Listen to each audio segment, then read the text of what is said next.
All right, everybody hear me? All right, guys.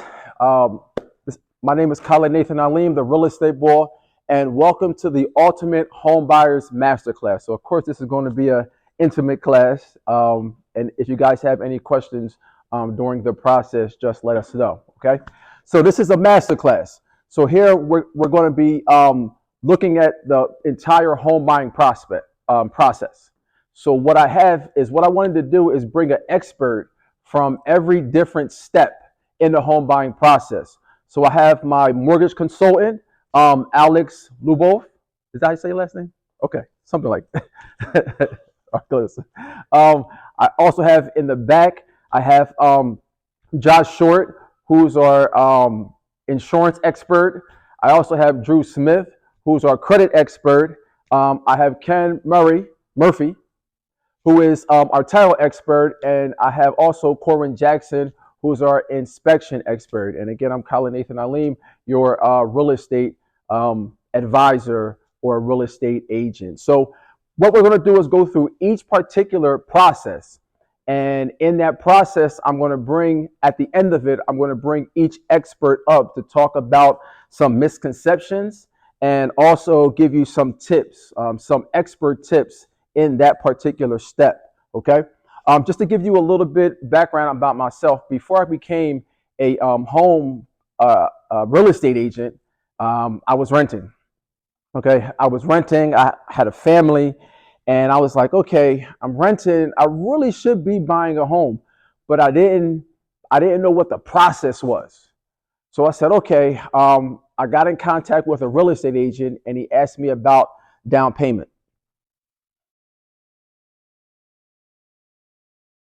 Yeah. He asked me about my down payment. How much money did I have saved for a down payment? And here's the thing.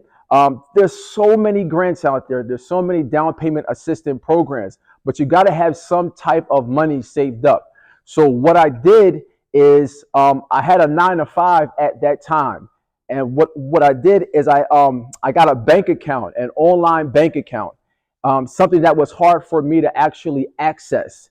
And I just had about 20% put in that. So I was making this amount. I got 20% directly deposited into that bank account. And I just did that until I had enough money saved up. So, how much money should you have saved up for a down payment? Here's the thing is that it varies. I tell people starting out, you want to have maybe $4,000 or $5,000 at the least, okay? But you have to have some type of money because there are different soft costs within the home buying process that aren't in the closing costs or the down payment, like the inspections and the appraisals. So that's something that you have to pay out of pocket. So there is some type of down payment that you need to have. So first up, what I want to do is I want to have Drew Smith come up and talk a little bit about saving for a down payment and maybe some different issues with budgeting. So you can come up, Drew. Step number 2 is going to be know your credit score. A lot of people come to me and they want to buy a home, and I ask them, okay, what's your credit? They don't know. And this is probably one of the first things that you want to know because this is the key to the castle. It doesn't matter if you have $1,000,000. If your credit score sucks, then probably nobody's going to give you a loan. Now, the biggest issue is where are you getting your credit score? There are two types of credit scores. You have the FICO credit score and you have the Advantage credit score. Okay, and a lot of people use Credit Karma because it's free, and they use the Vantage score. So when they come to me and I'm like, okay, well, what's your credit score? And they're like, oh, I got a 700. Okay, where are you getting that from? Okay, Credit Karma. Now, when they go and get their FICO score, it's usually, not all the time, but it's usually something lower. So you need to find out what your credit score is. And also, you need to find out because a credit score is not something that can be easily turned around in 1 day or 2 days. It's usually a habit that's going on. That's the first thing. Also, you want to identify the errors on your credit. If there's no errors on your credit, you also want to look for the points of opportunity because there could be points of opportunity. A lot of people don't know that 65% of your credit score is made up of two categories, your payment history and your credit utilization. So when I ask people this, they really don't know what credit utilization means. And what it means really fast is that if your credit limit is $1,000 and you use $500 of it, you're at 50% as far as your credit utilization. Now, in order for it not to hurt you, you need to be at 30% or less. Okay. The optimum would probably be around 5 or 6%, depending on who you talk to. Drew may have another opinion. Okay. But that's another thing, learning how to improve your credit. All right. Credit is sort of like a different language, but there's things that you can do to improve your credit. And the thing is, the little secret about credit is that you can fix it yourself. Okay. You can fix it yourself.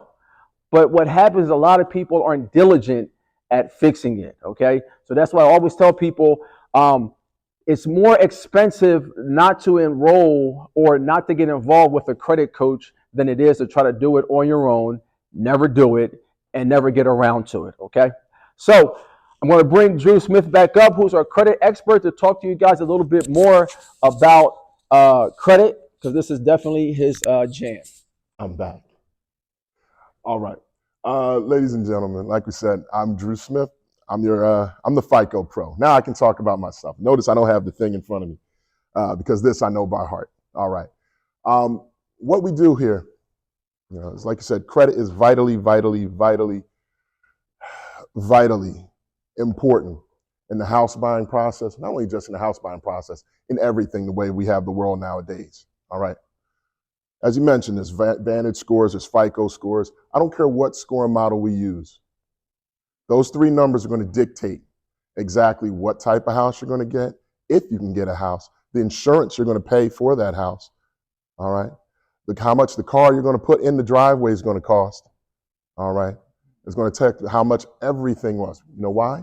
Because those three numbers judge how risky you are. That's all your credit score is. I don't care if it's FICO, Vantage, whatever scoring model. Those three numbers determine how risky you are to your lenders, okay? You know who your lenders are? The mortgage fellow right over there, all right? This is how the mortgage company is going to look at you, all right? I'm going to break it down for you and make it very, very, very, very simple, all right? He's right, credit is complicated. I'm going to make it simple so that you're only going to know how to walk your way in the world, so to speak, and make sure that your credit's going to be perfectly taken care of, all right? All right. Credit score, lowest credit score that you can possibly have. If you're a credit criminal, the worst score that you can have is a 350. In 20-something years, I've never seen one of those. So that's good. The best credit score you can possibly have is an 850.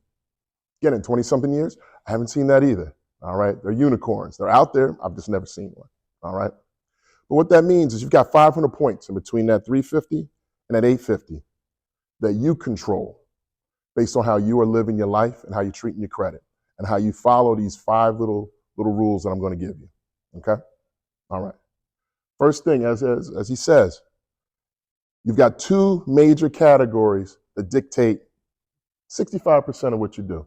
35% of it is your credit history, all right? It's exactly what it sounds like, your credit history. It's a ratio of all of your on-time payments versus your missed payments. That's it. You could be going on all this blah, blah, blah. It's on-time payments versus missed payments. If you get a credit card, you made a payment 1 month, great. You made it the second month, great. You made it the third month, great. You got 3 on this side. You miss a payment, you got 1 on the bad side. They're going to weigh it back and forth. 35% of that 500 points is 175 points. So you get 350 points just for being alive. You got a heartbeat, you got a 350. Awesome, good job. You're halfway, you're almost a third of the way to get in the house. All right. If you live your life and you never miss a payment, ever, ever, ever, you max out the 175 points in that category. Sounds great. All right. 350 plus 175. What's that? 5 and a quarter? Can I get a house with a 525? If I walk to you with a 525 score, am I getting a house? Probably not, right? Don't think so. Okay. So we have more work to do, don't we?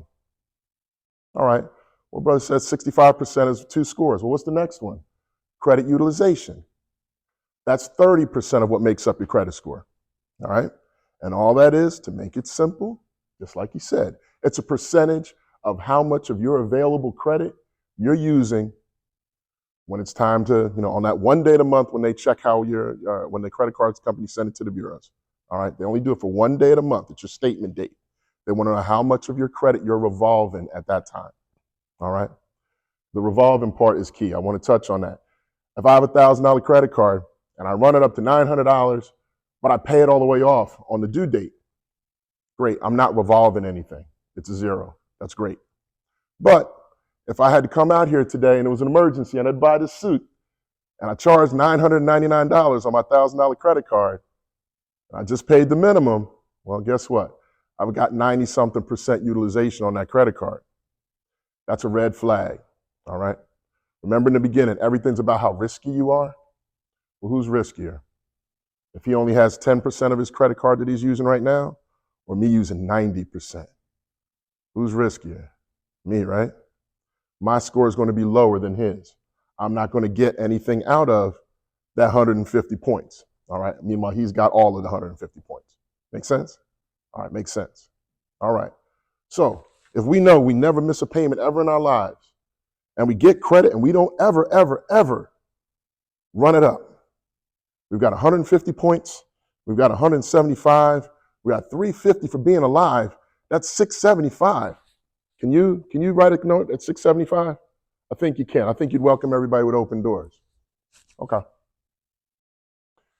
The average home buyer in New Jersey, I'm a New Jersey guy, that bought last year, the average score was a 715. If you came out to this event on a rainy Saturday, I don't think you just want to be average. I think you want to be above average, correct? Let's get you some more points. All right, we've got 3 more categories, 3 more pillars that we can talk about. The next up is age of credit, okay? Now, age of credit. It's exactly what it sounds like. I'm going to pick on the young lady here, all right? She's the youngest person in here. Let's assume she had a credit card. She can't have a credit card for very so long, all right? Meanwhile, me, I might have had credit for about 30, 40 years now. She hasn't had a long time to show that she knows how to deal with things, has she? She hasn't gone through a couple Christmases. She hasn't gone through some layoffs. She hasn't gone through this, that, the other thing. I kind of think I've gone through it pretty much, everything that could possibly happen over the last 30-something years. Who's riskier? Me or the young lady? Unfortunately, the young lady is going to be riskier. She hasn't had credit long enough to prove what she can do. She's not going to get as many of that bucket of points for that category, all right, than I would. All right, fair enough. So now we know we need to, how do we add that though? How can I add age to her credit report? How do I do it? This is your job, Dad. This is what authorized users are about. Everybody wants to talk about authorized users. This is the best time to use them, okay? This is why we as parents want to get our credit right, so that we can give the gift of good credit to our kids, all right? My daughters are just turned 21. They've got about 8 years of credit history by now. Not because they had credit cards when they were young, but because I gave them to them. I made them authorized users on my cards.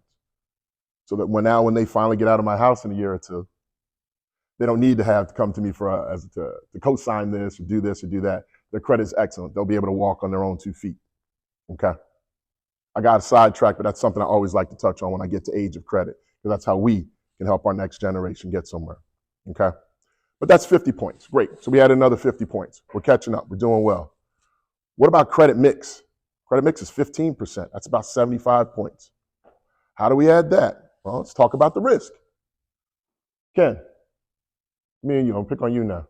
All right. I have, and this is true, I've got, last time I counted, 42 credit cards. It's a lot. It's what I do, though. It's what I do. All right. But let's assume that's all I have. Ken has credit cards, pulled up in a nice truck. He's got a mortgage. School loans are paid off. Ken's got a lot of different types of credit that's going on right now, and he's had it for a while. Who's riskier, Ken or me? This is a trick question. 42 credit cards. I don't know, man. That guy's pretty risky. I'm riskier because I've only shown that I can handle credit cards. That's it. I don't have anything else. He's shown that he can handle a multitude of different types of credit. Revolving credit, that's credit cards. Installment credit, that's car notes. Mortgages are their own little category, all right? So he's shown he can handle a lot of different things, more than I have. So you know what? You're gonna get more of that 75% than I'm gonna get for that little bucket, all right? So we're just adding more points on, adding more points. What's left? New credit, all right? What's a new credit? Inquiries. That's what everybody always wants to worry about. Everybody's worried about inquiries. Okay. Inquiries are when you ask for credit too many times. No, every time you ask for credit, you're going to get an inquiry put on your credit report. All right. It's a point. Who cares? Well, remember, we're looking at risk. Can I borrow $20 from you? Brother, can I borrow $20? Young lady, you just met me. Can I borrow $20 from you? No? Okay. Big Ken, can I borrow $20? Can I borrow 20? Can I borrow $20? You see how he's looking at me right now, though? You said, yeah, sure. You said, no, you're mean. I should have used you last.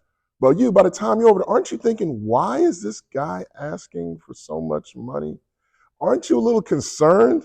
You're not a little wondering, like, what's going on here? Well, that's exactly what the credit card, or exactly what the credit bureaus are wondering when they see inquiry. Why is Drew asking for all this money? That's a red flag. That's risky behavior. That's going to drop my score in that category. All right? That's only 10%. That's 50 points. 50 points might get you from one level to another level. So we want to watch our utilization. We want to watch out for our inquiries. If we're going to go get something, we want to make sure that the pros and the cons make sense. It's tax time, by the way. Don't go out and get a car right now from Bob's Auto Dealer. You know why? Because Bob is going to run your credit 30 ways to Sunday. All right? Go to your credit union. Get one inquiry. Walk in there with a check. You go to this guy on the corner, he's going to run you left, right, and sideways. We're going to see Santander. We're going to see all this bad stuff on your record. And then you got to come to me to get it taken off. So be cautious. Be cautious. All right. So we went through this. We got 5 different things. We got $350 for having a heartbeat. We got $175 for never missing a payment. We got $150 for not having anything on our credit cards. We got $75 for having all types of different credit and never messing it up. And we got $50 and $50 for not having any inquiries and for not having, or for having, 8 years plus of credit history. That's $850. It's perfect. That's easy. That's all we got to do. We got perfect credit. Isn't that great? Now you know the tips. But what if I missed a payment? What if things got bad and I missed a couple payments? What if I got a charge off? What something went to collections? How do I get my points?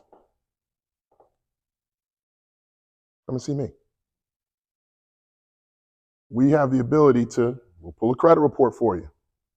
And we'll walk you through everything from top to bottom. And you see, like you said, if there's any inconsistencies, are there any errors? Is there any, I don't know what that is. Where'd this fraudulent account come from? That's too old. That shouldn't be on my record anymore. We'll find that. And there's ways that you can have negative things like that removed. If it's a situation where it's a bill that went out and it's been in collections for a long time, guess what, guys? I used to be the bill guy. I know how to talk collecting. There's ways that you can give unto Caesar what belongs to Caesar. Pay for delete your way out of certain things. Who knew? Sometimes if you pay a bill, the credit goes up. What an amazing thought. But yes, don't willy-nilly pay everything. Have a pro go through it and see if you pay it, if it will actually make your score go up. But that's services that a reputable credit repair company will do for you. It's not just sending magic letters. Magic letters work, we all have 850s, all right?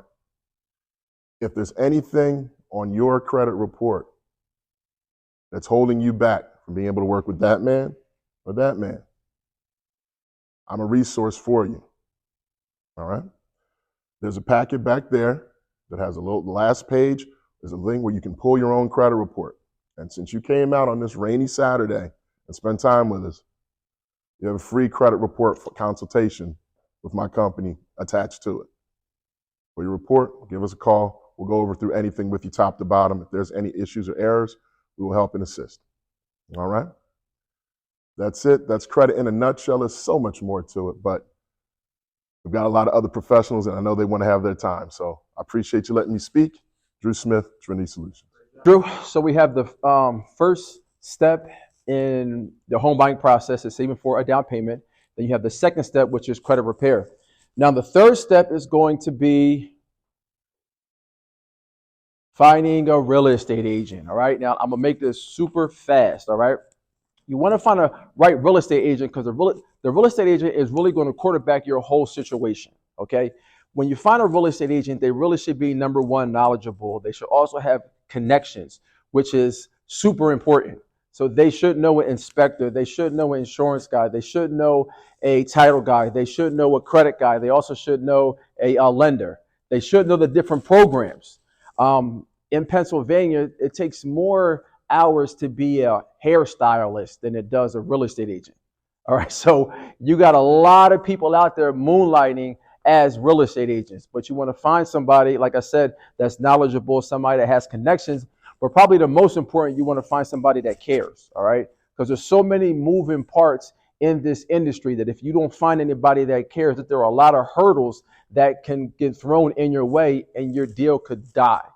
So those are the different things that you want to find in a real estate agent. Now, of course, you're in luck. If you're in Pennsylvania, New Jersey, or Delaware, you got me. Okay, you can find me. But if you're not in those areas, if you're in California, Florida, I have connections all over. So just let me know. I have a network that spans the globe, and I'll get you somebody that is trustworthy and somebody that's honest and somebody that cares. All right. So let's move right along. That was easy enough. All right, so here's the fourth step. The fourth step is getting pre-approved. I know when I work with a lot of first-time home buyers, they may think, okay, well let me go find a house first, and then once I find a house, then I'll go and get pre-approved. What is a pre-approval? A pre-approval is the bank saying, hey, listen, based on what you told me, this is what we're looking to do. Now, there is another process that you have to go through called the underwriting process, but so we don't go through all of that and kind of waste a lot of time. The pre-approval is, okay, on the surface, if all of these things are true as far as your verification of your income and your employment and who you are, if these things are true, this is what we're looking like we could do. Okay, so that's what a pre-approval is for. And you need to have that before you start going to see homes. If you don't, you're wasting everybody's time. Okay, you're wasting everybody's time because you don't know if you're eligible to get $200,000 and you may be looking at homes that are $400,000. Okay, or the opposite could happen where you really can afford a $400,000 home, but you're going in $200,000 homes. Okay, so I want to bring our mortgage consultant, Alex LaBouffe, up so he can talk to you guys about pre-approvals, what determines your pre-approval, and just give you a more in-depth analysis. Thanks for having me, and thanks for coming out, guys. So I figured probably the best thing to do is kind of walk you through on what the pre-approval process is. Like you were here today looking to purchase a home, I'm going to have a similar conversation with you as if we're getting pre-approved on the spot right now. Okay, so I kind of break the pre-approval into three separate components. Okay, the first part is me just collecting all of your basic information, like your name, address, social, date of birth, what you do for a living, all those types of things, so we could take a look at the credit, because again, the credit is a big indicator of what kind of mortgage programs and interest rates that you're going to qualify for. Okay, the second part is we're going to give you a list of documents to gather together so I can review, because at some point when it's time to put that offer in on the house, we, the lender, we have to produce a letter that tells the seller that we've reviewed all of your financial paperwork and you're solid to get a mortgage. But the most important part is I always like to ask some comfort level questions. Things like, what's your max comfort level for a mortgage payment? How much money grand total did you want to use for the down payment and closing? And there's no right or wrong answer to that. And then also, what areas are you looking at? Because property taxes could vary depending on the neighborhoods that you want to live in. And then pretty much all this information enables me to come back to you and say, hey, based on your credit and how you answered all these questions, here's the price range that I'm coming up with for you to keep your payment exactly where you wanted it to be with the amount of money that you plan to use. So that way, Khalid can search for homes that not only meet your taste criteria, but fall right in line with where you wanted the numbers to be. Make sense? And then that's when I go over all the financing options that would apply for your situation based on your credit score, how much money you make, how much money you want to use towards the situation. So then I can go over and assess an appropriate financing solution for your actual situation. Okay. And then what we then do is tell Khalid, hey, here's our price range, here's the financing we're doing, here are the intricacies about the financing that are important to know while looking for the home. And then that's when you go out and shop for that home. There are some things I like to talk about when getting pre-approved, things like to not do, or at least let your lender know of these things while you're going through the process. Number one is if there's going to be a job change, you definitely want to let your lender know, because we're qualifying you to purchase a home in a certain range based on your income as is. And even though you may think you're getting a raise with a new job because maybe that hourly rate's going up, it could significantly impair your ability to get a mortgage. So I'll use an example. Let's talk about a nurse, right? So if you're a nurse, you're making X per hour, and we're going to use that X per hour to help them qualify. But let's say he or she, finds what is called a per diem job, where they get paid per day at a higher hourly rate. Well, that person may have to be at that job for 1 to 2 years, even though they're making more money per hour, but it's not guaranteed. They're working at will, and that could significantly impair their ability to buy a home. Cash deposits are so important to avoid, because one of the things we, the lender, have to do is make sure that all the money that somebody's using towards the purchase comes from an eligible source, whether it's their retirement, their checking, their savings, a gift from a relative. What we can't ever verify is where the cash came from. So if somebody has money, there's ways that we can work around and figure out a way to make it work still, but don't deposit any cash into the bank account unless you're talking to the lender. So, those are some things I like to mention, the don'ts in the home buying process. And I kind of shared with you some of the information on how we pre-approve somebody. And then, then it's go out and shop for that home and touch base back with me once your offer gets accepted. Okay. All right, thanks, Alex. Now let's move to the next step in the home buying process, and that's to find a job.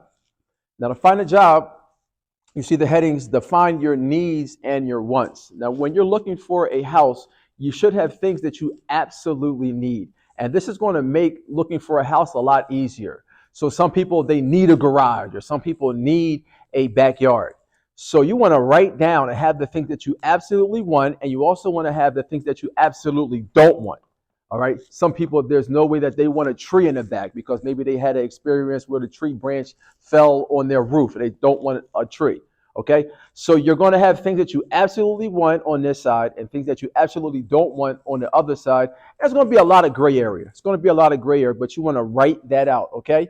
Also, when you're going into a home, there's basically 3 major issues that you want to be super clear on, okay? And these are order of importance. Number 1 is the neighborhood.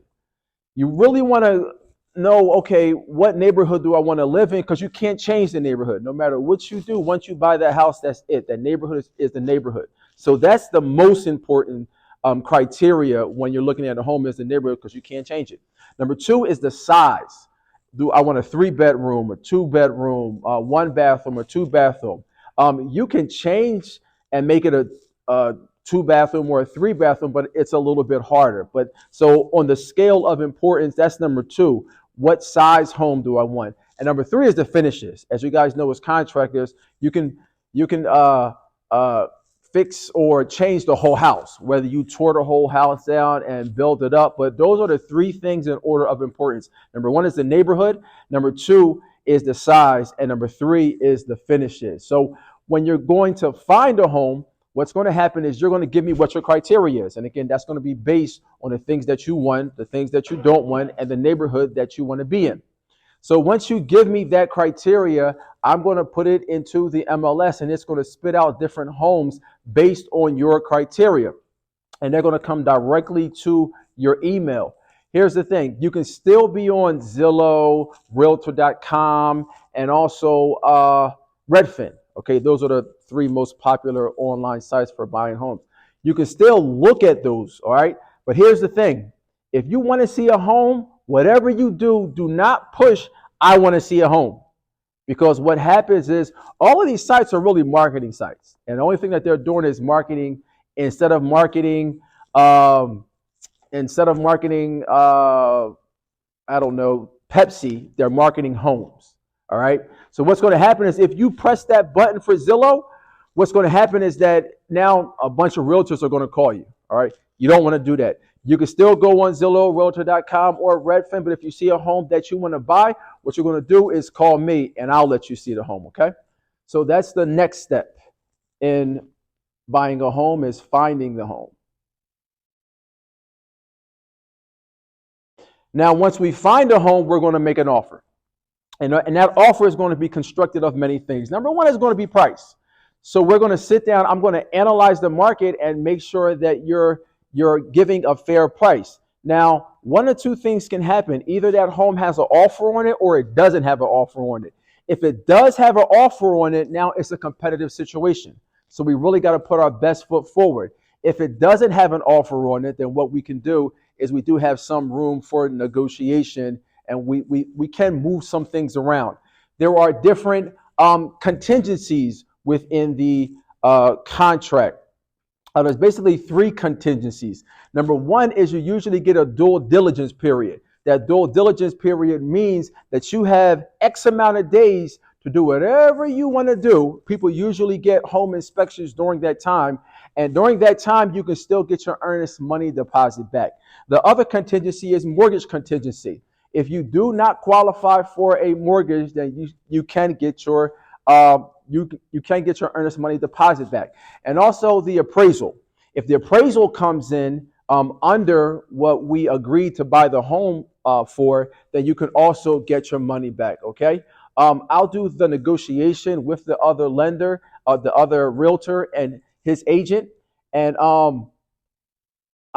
you'll know what to expect, because this is your first time going through buying a home, okay? But and even if it's not your first time going through buying a home, you probably only did it one other time in your life or two times in your life. This is something that we do every day, okay? So I'm going to give you a roadmap of, okay, what's next? Because a lot of people are anxious when they start to buy a home. Okay, I don't want to miss anything and what's coming up next. I'm going to give you a roadmap that tells you, okay, next is going to be the mortgage commitment. Then after that is going to be so on and so forth, okay? And moving right on, home inspections, okay? I never tell a person to buy a home without a home inspection, even if it's a competitive situation. Now, we're not in that situation right now, even though it is a little bit competitive, but 2 or 3 years ago, it was crazy, okay? It was absolutely crazy, meaning that you had open houses where 30 or 40 people were outside, and I mean, everything was a bidding war. And you have in that situation, there's a lot of people who are waiving home inspections, all right?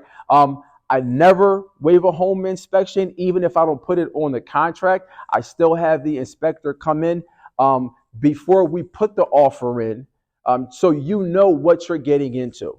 So, but again, I'm not the expert. What I want to do now is I want to have Corwin Jackson from Core Inspections Group come up and tell you guys about inspections, tell you about some misinformation that may be out there, and give you guys some tips on what to look out for during your home inspection. Early afternoon.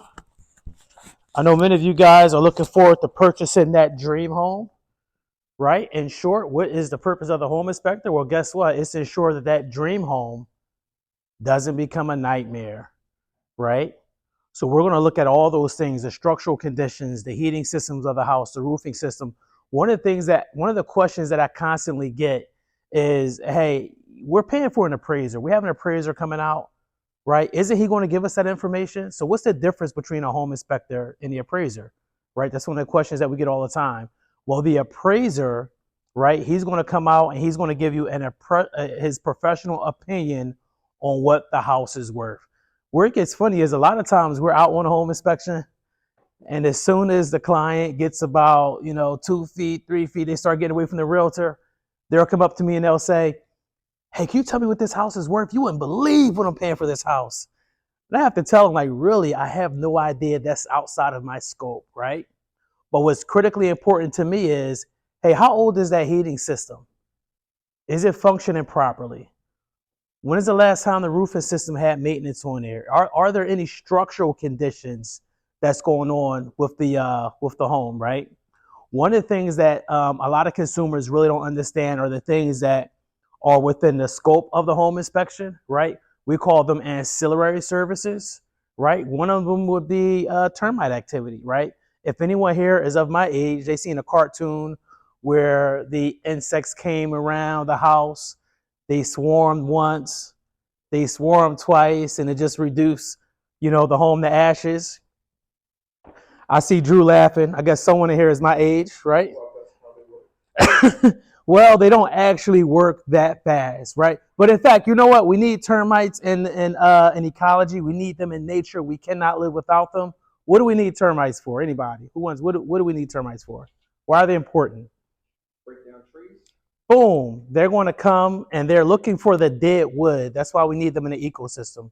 They're looking for that dead wood. They're going to eat on the wood. They're going to turn it back into soil, back to where we can harvest and grow again, right? So they have not gotten a word that, guess what? We are kind of using this wood as building material, right?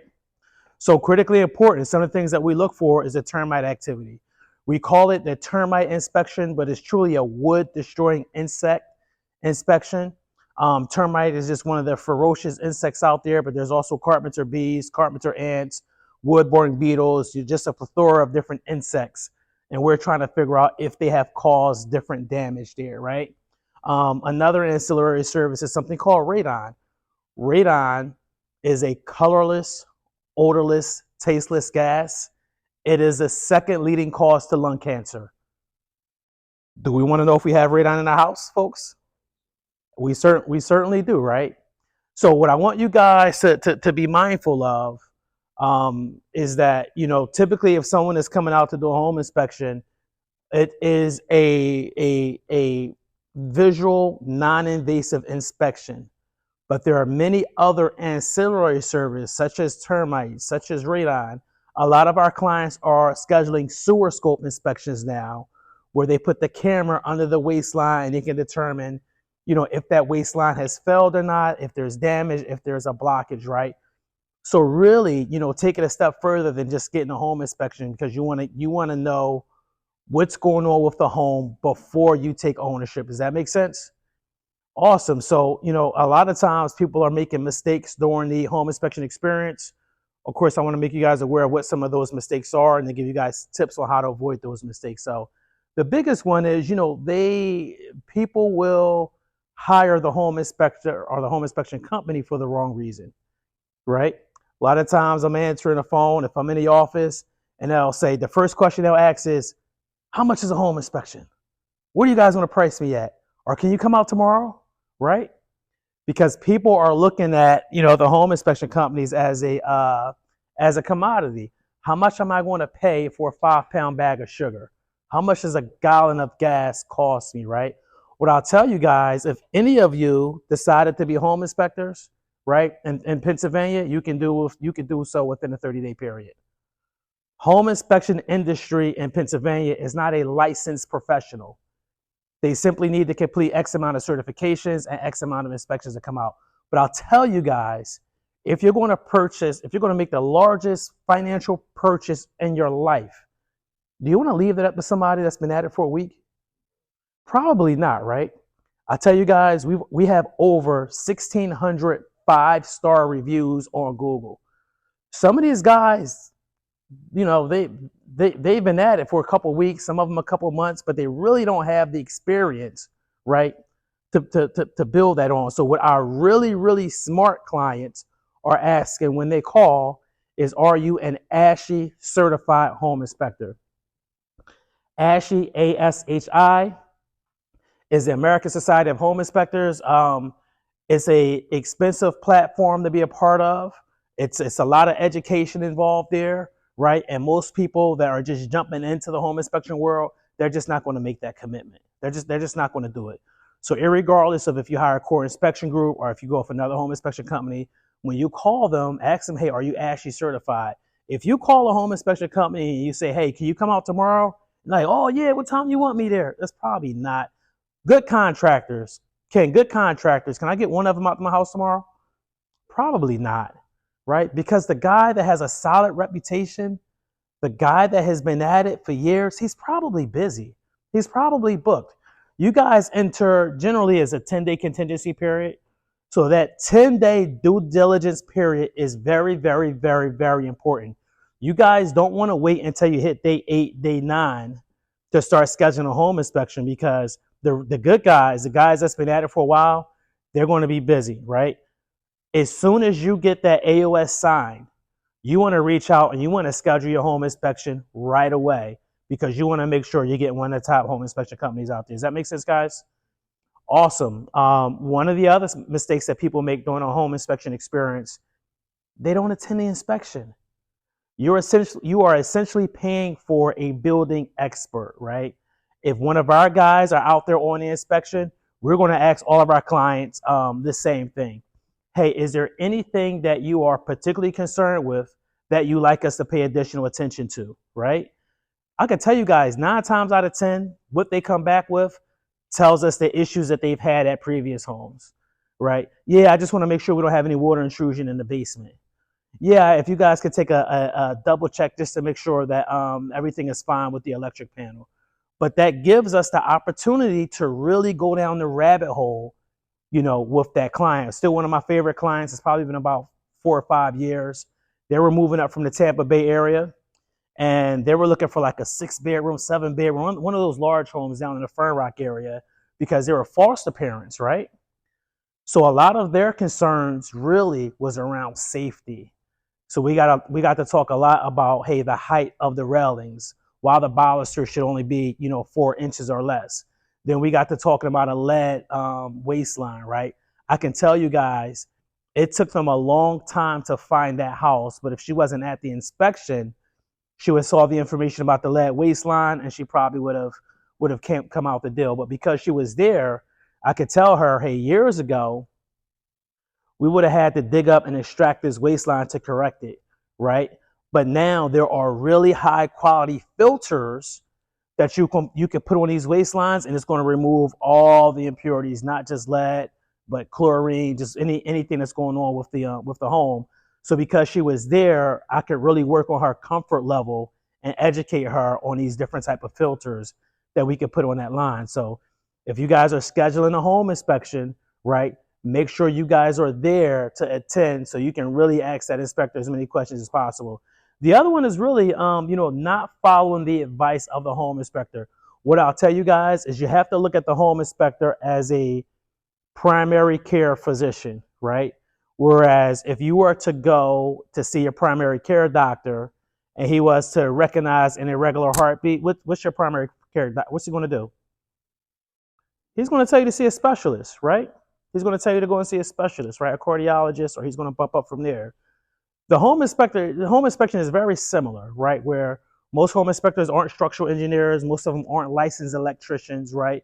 But we're going to talk about knob and tube wiring. We're going to talk about single strand aluminum wiring. We're going to look at that heating system. We're going to test the heating system. But if we're testing that heating system and we're looking at the burners and there's heavy orange flames there or dancing yellow flames there, we're going to tell them, hey, you really should have an HVAC certification completed. Right now, the heating system is functioning fine, right? We're getting good heat off the radiators or the air ducts. But from what we're seeing from the heat exchanger, you may have a damaged heat exchanger or you may have limited service life remaining. Sometimes what that client hears is, hey, I just spoke with Alex. Alex said I'm about that clear to close is coming. Khalid's been working on this for a long time. Hey, you know what? In another 2 weeks, I want to get the closing. My bestie is right around the corner. We just gonna hurry up and get the closing. Worst case scenario, we come into a really bad winter and the heating system goes.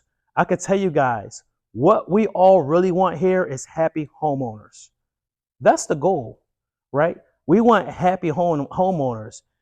If you have a client that comes out, gets a home inspection done, and they're not following the advice of the home inspection or the home inspector, right? And then something catastrophic happens downstream, all the hard work that Drew did to get your credit approved is kind of out the door, right? You're going to have shopping around to get your insurance set up, right? That's kind of out the door, right? Ken worked his tail off just to make sure you got a clean title. We all really want happy homeowners, right? So making sure you guys ask the right questions when you're scheduling for that home inspection or you're reaching out to your home inspector.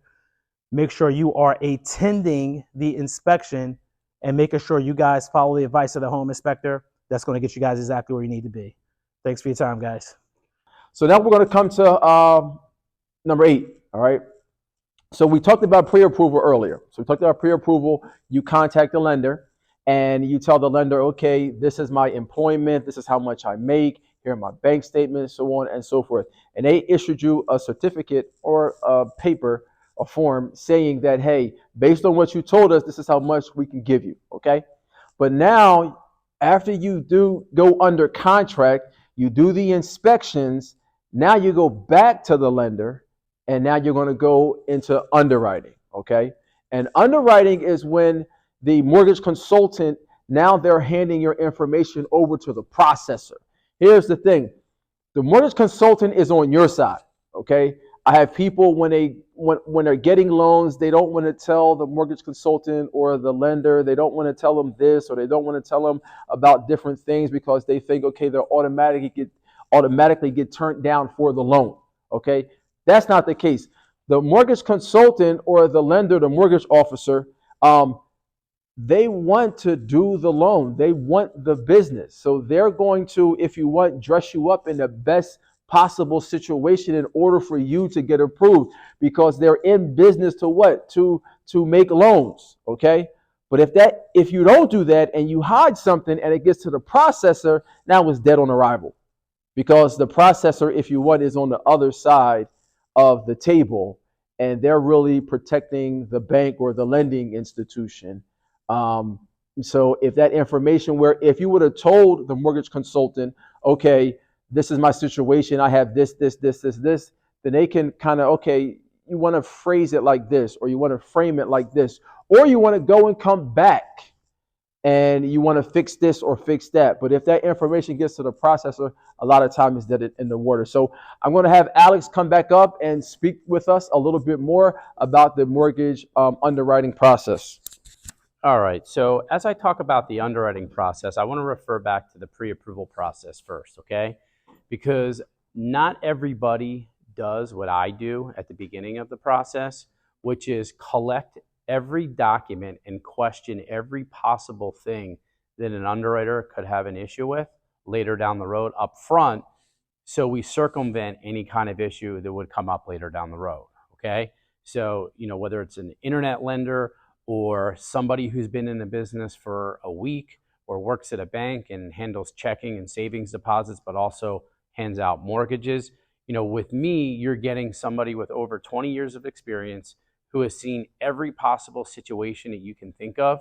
So I put on my underwriter hat during the pre-approval process to look for anything that could come up later down the road, okay? Things like cash deposits, things like income not matching up to what somebody verbally conveyed over the phone, okay? Things like self-employed people telling me that they made X amount of money, but then when we look at their tax return, they really claimed a third of it, which changes how much mortgage they can qualify for. So we do all that work up front. So then when we hand your loan over to the physical person, which is the underwriter, who puts their stamp of approval on the loan or not, they're doing the same thing I already did up front, okay? But through that underwriting process, they validate the pay stubs to make sure everything matches up. They validate the bank statements to make sure everything matches up. They look at W-2s. They want to make sure that there's a pattern of income that's either staying the same or increasing over time. If somebody is self-employed, they want to make sure that the documentation that they report on their tax return matches up with what's in the application, okay? So like, for example, let's just say a real estate agent, right? They could make $100,000 a year, but after they write off all of their expenses and deductions, maybe when it's all said and done, they only really claim $40,000 in income versus the $100,000 they may have put on the application, right? So we, the lender, we're actually going to use that $40,000 in income. So do we think it's going to be a different house that we're going to qualify for if we're claiming $100,000 versus $40,000? So that's my job up front, to make sure that when we hand the loan over to the underwriter to review everything that we review up front matches up, that there's no issues moving forward. Now, one of the things that we always do as a lender is get an appraisal done on a property, okay? So if you're buying a $100,000 home, we're lending you up front based on that home value being $100,000. So we have to protect our investment and send an appraiser out there, and he or she will take pictures of the home, will measure the home for square footage, and will assess the value of the property based on other homes that have sold in recent time that are similar in size and similar in style, and come up with a value and say, hey, Prosperity Home Mortgage, we are determining that the home is worth $100,000 because of these reasons, okay? And then that enables us to base your loan off of your $100,000 price point, okay? Now, what happens if the home appraises for more? Well, that just means Khalid did a great job and he got you a home that is worth a little bit more than what you paid for it, okay? Now, what if it appraises for less, okay? That's when there's a couple things that could take place, okay? So let's just pretend in that situation, we're buying a home that's $100,000, but it's only worth $90,000 per the appraisal report, okay? So there's a couple things that we could do at this point in time. One is you, the buyer, can accept the value coming in lower and maybe make up a cash difference between what it appraised for versus what you're paying for, and or change your financing strategy around a little bit. And this is something that I would sit down with you and explain to you what the financial impact would be if you accepted the price based on the $90,000 value versus the $100,000 price point that you're paying for it. Second option could be to have Khalid try to negotiate with the listing side, which is the seller, to reduce the price and have you pay a cheaper price for that home, okay? And there's also a combination of the two, where maybe two minds meet in the middle. Maybe you make up some cash difference as the buyer, the seller reduces the price a little, and we come to a meeting of the minds. And that usually, is something that takes place when the appraisal comes in short. In my over 20 years of business, I can't count on more than one hand when there was a transaction that went south because of an appraisal. So it's very uncommon for it to not work out, okay? So then after the appraisal is in, if there's any negotiations that take place, they're rectified, and the loan is what is called clear to close, okay? Because the underwriter has now approved your loan, the appraisal is now good to go, and the other thing that we look at from a mortgage standpoint is a title report, which we're going to hear a little bit about in a little bit, which is, I'm not going to steal anybody's thunder, which is a title company telling us, the lender, that there's no liens or judgments attached to the home from the prior owner. But I'm sure we're going to hear more about that in a little bit, okay? So again, we've approved the loan, we've approved the appraisal, we've reviewed a title report, they've shopped for home insurance, they've gotten insurance for the property. So, and you have all these experts in this room that are going to talk you through those other pieces to the puzzle, okay? Okay, so now we came to protecting your assets, okay? So we went through saving for a down payment, then you're getting your credit check. Okay, we're almost there. Then you're getting pre-approved. Once you get pre-approved, now we're going to look to what? Find homes. Once we find that home, we're going to make an offer on that home. Once you make an offer on that home, then we're going to get a home inspection. Once you get a home inspection, now it's time for your information to go to the mortgage underwriter. Once it goes to the mortgage underwriter, like Alex said, then we do an appraisal. Once you do an appraisal, we're almost to the home stretch, okay? What Alex is going to ask from you, as he had indicated, he's going to ask about your homeowner's insurance. Now, homeowner's insurance, a lot of time, people don't usually think about it until they need it. They don't think about their homeowner's insurance until they actually need it. So what I want now is for Josh Short to come up. who's a insurance expert, and just talk about home insurance, some misconceptions about homeowners insurance, how to shop for the best homeowners insurance just in general, and any tips that he wants to give you guys. Thank you. Thanks for coming. I'll make this short and sweet. So, types of homeowner insurance: homeowners and flood. The flood insurance is going to be required based on the flood zone by mortgage person or a realtor. I run a flood zone determination to determine whether you're in a flood zone and to make sure that you're going to be covered in the event of a flood. For flood insurance, it's not part of your homeowner's policy. It's separate. So just think of flood as any water that comes above the surface or from under the ground and goes into your basement or your crawl space or your slab. That's going to be covered by flood insurance. Homeowners insurance is just going to cover water backup from either a sewer, a tub, a drain, or a toilet. Part of this, the homeowners insurance process is I'm an insurance broker. So that means that I work with half a dozen to 24 insurance carriers in 4 states, compared to an Allstate or a State Farm person. They just deal with one product for that particular company, and there's nothing else. I provide options. So what I'm going to do is grab the information from a realtor, your name, current address, and then and your email and your cell, and then I'll reach out to you and do some discovery on date of birth, driver's license information, and that's really all I need to run a quote. But I will take a couple more steps. I'll ask for the appraisal as well as the inspection report, so that makes sure that when I provide quotes, I'm inputting as accurate information as possible.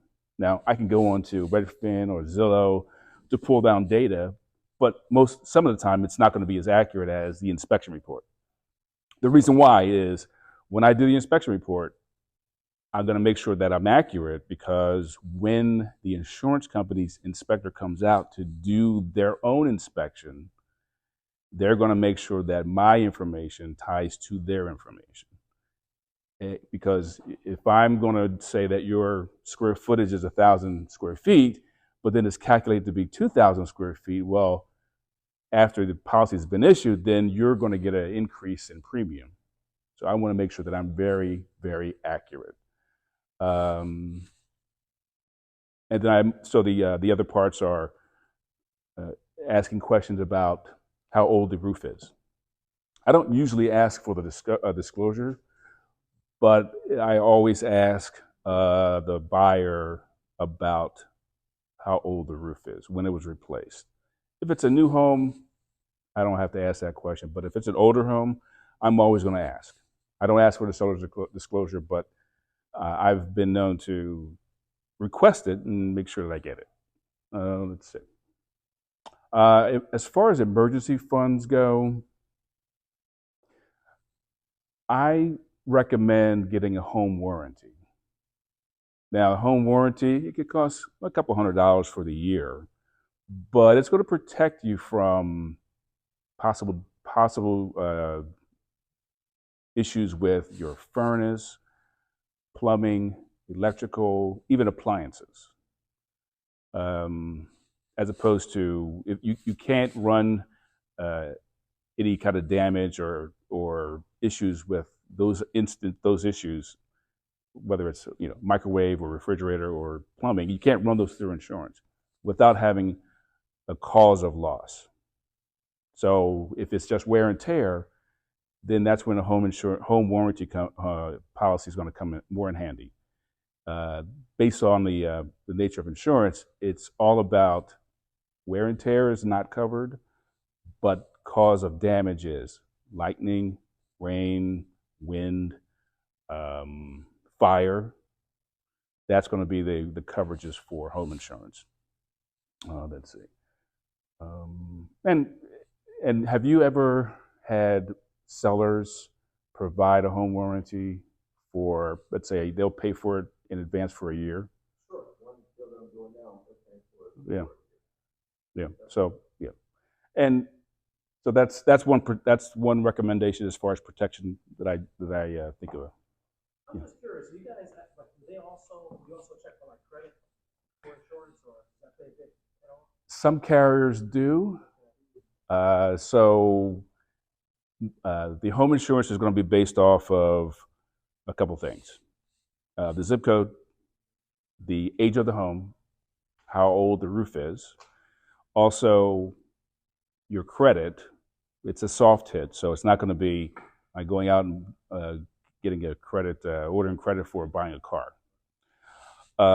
Let's see. So the the credit is going to determine an insurance score. So it doesn't. I don't know what your FICO score is, but some of the data that goes into the calculation of that determines how much premium you're going to pay. It's a credit score. It's an insurance score from 1 to 20. The lower it is, the better the rate. The higher it is, you're going to pay a little bit more.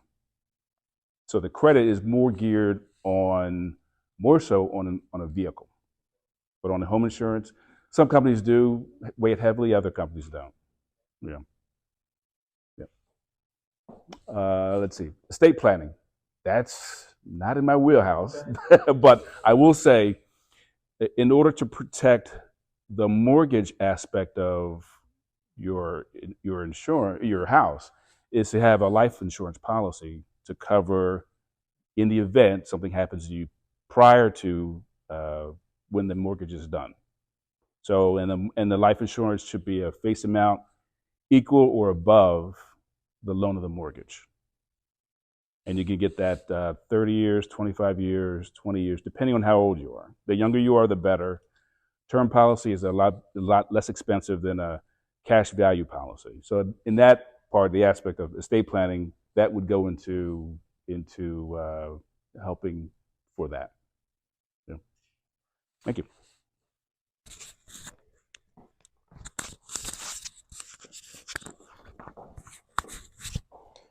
All right, thanks, Josh. Now, as a home buyer, you're almost to the end, okay? We're here to close the sale, okay?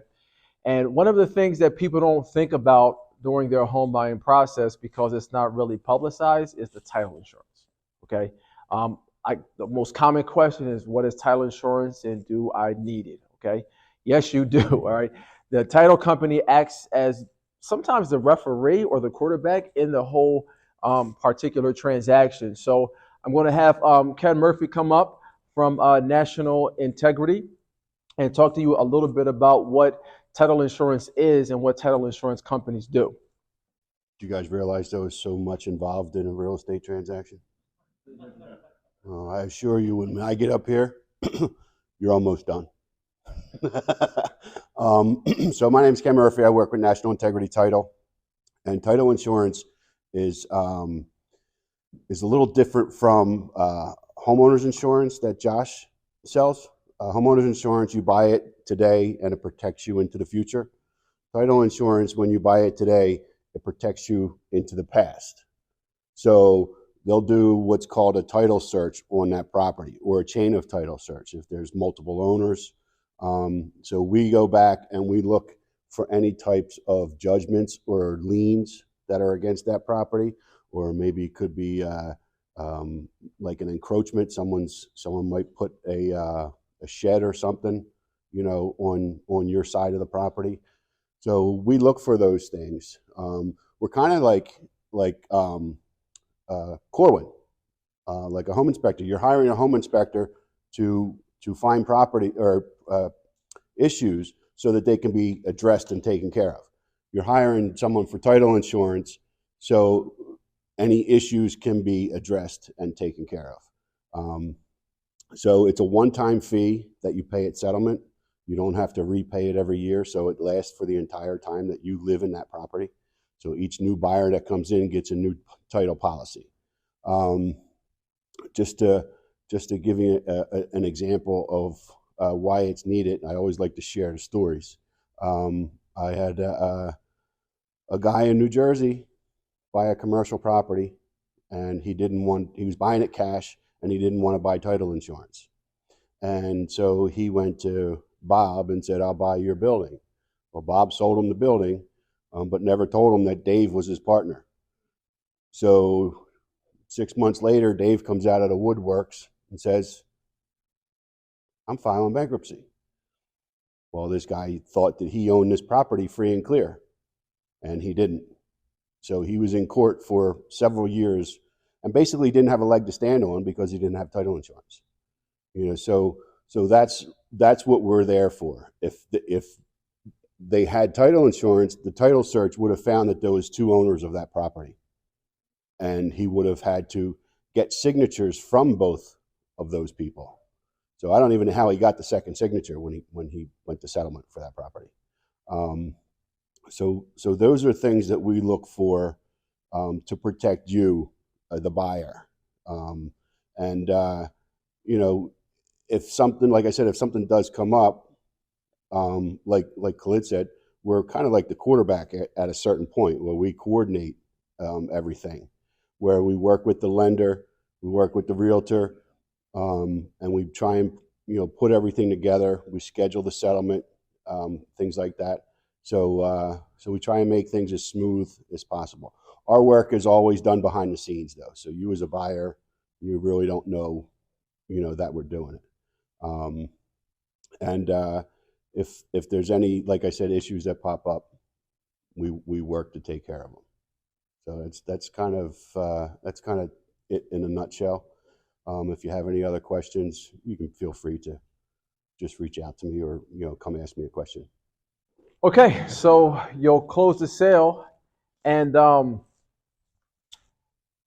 we are at the end of the presentation. So you went through the complete home buying process from A to Z. Okay, so if you do have any questions, all your subject matter experts will be in the room for you guys to go. If you do want to get a pre-approval, Alex will definitely give you a pre-approval on the spot. If you do want to see as far as what your credit is, as Drew has spoken already, he has the systems to give you your credit. Okay. So again, I'm Colin Nathan Aleem, the real estate boy. If you're looking to buy a home, sell a home, or invest in real estate, I got you.